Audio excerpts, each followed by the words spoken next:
Allez, bonjour à tous. Aujourd'hui, on plonge direct dans l'ambiance survoltée du Grand Prix de vitesse à Cannes-sur-Mer. Là, on oublie les marathons, les courses de fond. Ici, c'est de la vitesse pure, de la précision d'horloger sur cette distance mythique du 1000. C'est une course où tout explose et où le moindre détail peut tout changer. Et cette phrase d'un driver qui connaît la musique, eh bien, elle dit tout. Elle résume à elle seule toute la pression de cette épreuve. À Cagnes, le placement, c'est le roi. Ce n'est pas juste une impression, c'est une véritable loi sur cet hippodrome. L'enjeu est clair dès le départ. Être devant ou pas loin, c'est une question de survie. 1609 mètres, pas un de plus. Ce n'est pas une course de patience, c'est un véritable 100 mètres lancé. L'autostart, cette voiture qui lâche les chevaux à pleine vitesse, c'est une décharge d'adrénaline. Les toutes premières secondes sont cruciaux. C'est là que la course peut déjà se gagner ou se perdre. Et c'est dans ce contexte ultra rapide qu'on va décortiquer les forces en présence. Allez, on rentre dans le vif du sujet. On va se concentrer sur 5 chevaux qui ont vraiment marqué les esprits dans la course de référence, le récent Prix de France. Sur le papier, c'est clair, ce sont eux qui ont les clés de ce Quintet Plus. On commence avec le grand favori, Go On Boy. C'est tout simplement l'un des tout meilleurs trotteurs en Europe à l'heure actuelle. Bon, c'est vrai, il n'a pas encore passé le poteau en tête cet hiver, mais alors quelle régularité au plus haut niveau. C'est exemplaire, c'est l'épouvantail de la course, l'homme à abattre. Et accrochez-vous bien au chrono. 1 minute 09 secondes et 5 dixièmes sur les 1000 derniers mètres. C'est juste monstrueux. Son arme fatale, c'est ce changement de vitesse foudroyant. Le seul petit bémol, le piège à éviter, c'est de se retrouver le nez au vent coincé à l'extérieur. Mais honnêtement, c'est la base quasi incontournable de tous les ticlets. On enchaîne avec Iguski Sautone. Et là, attention, on a affaire à un cheval hyper polyvalent. Imaginez un peu. Il est capable de briller au plus haut niveau, autre montée, et là, il vient se frotter à l'élite sur un mile à l'attelé. Ça, c'est vraiment la signature des cracks. Sa forme est juste éblouissante, et il ne vient pas pour faire de la figuration.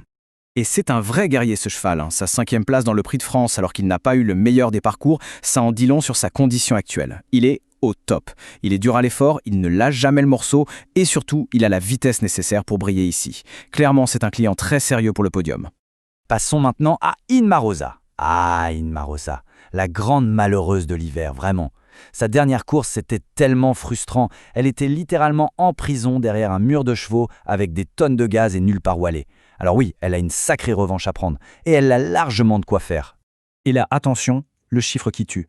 Ces données de tracking sont identiques à celles de Go On Boy. Identiques! Ça veut dire quoi? Eh bien, ça veut dire qu'en vitesse pure, elle a le même moteur. Évidemment, il lui faut le parcours parfait, courir caché, être préservé. Mais alors si la porte s'ouvre au bon moment dans la ligne droite, oulala, attention, elle peut tous les déposer. Autour d'Hokkaido, JL, attention, on parle d'un gagnant de groupe 1, le top du top. Sauf que là, il fait face à un énorme défi. Il a tiré le numéro 1 à la corde. Et à Cagnes, franchement, c'est le cadeau empoisonné par excellence.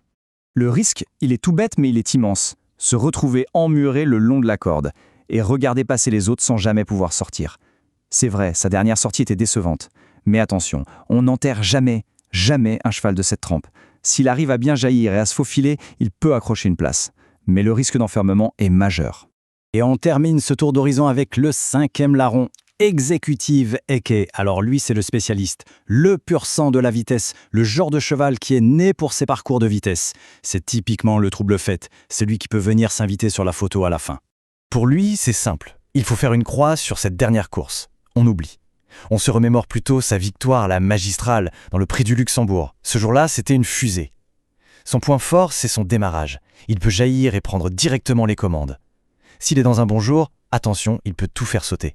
Bon, on a parlé des impressions, de la forme, de la tactique. Maintenant, on passe aux choses sérieuses, les chiffres, les données brutes, celles qui ne trichent pas. Parce que le tracking, ça nous révèle des choses que parfois, même à l'œil nu, on peut rater dans le feu de l'action. Alors, le tracking, c'est quoi? En gros, c'est un peu comme un GPS qui est placé sur chaque cheval. Ça nous donne sa vitesse exacte à chaque instant de la course. C'est fondamental pour savoir qui a vraiment eu un gros finish, qui a vraiment de la réserve, et qui, au contraire, a juste profité d'un bon parcours. C'est la data au service de l'analyse. Regardons ce tableau. C'est limpide. Go On Boy, 1 minute 9,5. Et juste en dessous, qui on trouve? Inmarosa. Exactement le même chrono. Ces deux-là, ils sont sur une autre planète. Et quand on compare avec Hokkaido JL ou Executive EK, ouais, l'écart est flagrant, il n'y a pas photo. Et là, ce graphique, c'est la confirmation ultime. On voit bien ces deux barres qui écrasent littéralement tout le reste. Eh bien, c'est Go On Boy et Inmarosa. C'est la preuve par l'image de leur accélération finale, de ce kick dévastateur. Pendant qu'eux continuent d'accélérer, les autres, on le voit bien, commencent à piocher. La data confirme leur supériorité athlétique. Bon, c'est bien beau toute cette analyse, mais concrètement, on fait quoi? Comment on assemble tout ça pour faire un ticket qui tient la route? Alors voilà une proposition, une structure de jeu. D'ailleurs, si ça peut inspirer, il y a le lien PMU juste en dessous dans la description pour mettre tout ça en pratique. La logique est assez simple. En base, notre point d'appui solide, c'est Go On Boy. Il est trop régulier pour qu'on s'en passe. Juste derrière, en priorité absolue, Inma Rosa. Le talent est là, et elle a faim. Pour la sécurité, on ajoute Iguski Sotone, le métronome, toujours présent. Pour pimenter un peu les rapports, l'outsider Executive EK. Et enfin, celui qu'on laisse de côté, mais avec un gros pincement au cœur, Hokkaido JL. Ce numéro 1 est vraiment trop risqué. Et pour finir, un conseil qui vaut de l'or, vraiment. À Cagnes-sur-Mer, sur le 1000, s'élancer en deuxième ligne, c'est comme partir avec un boulet au pied. C'est un désavantage énorme. Les chevaux qui sont en première ligne, eux, ont une autoroute devant eux. C'est un facteur absolument crucial à avoir en tête au moment de faire ses choix. Alors on termine avec cette question, au final, qui va l'emporter? La froideur implacable des statistiques ou l'émotion pure de la course? Parce que le turf, c'est exactement ça. C'est ce mélange incroyable entre l'analyse, les chiffres, et puis la magie de l'instant, l'imprévu.